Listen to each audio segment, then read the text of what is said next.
सरा काय करलाय सा?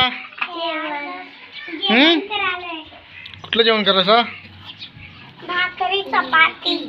हा भाकरी चपाती. सरा तू काय करल्यास?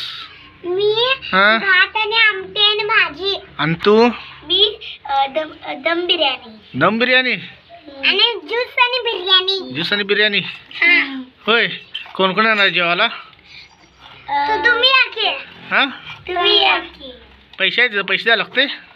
नाही नाही फ्री मध्ये? नसतं 1 रुपयात. 1 रुपये फक्त? 1 रुपये झाला का नाही फ्री मध्ये जेवण. होय फ्री मध्ये जेवण? हा. केवढं खाईल तेवढं खाईल? हा. होय होय. आणि तुमच्या चिकन पण 1 रुपयाला चिकन पण सगळं आहे. सगळंच 1 रुपयाला चिकन आणि मटन ज्यूस मटनचं सगळंच आहे. सगळं येते? ज्यूस बीत आहे. होय होय. हा तुमच्या धाब्याचं नाव काय? धाब्याचं नाव काय? श्लोक. धाब्याचं नाव श्लोक आहे? हा. आणि मालक कुठे गेला तुमचा मग? श्लोक मालक मालक तर झोपलाय. झोपलाय? नाही खायलाय. काय खायला आहे?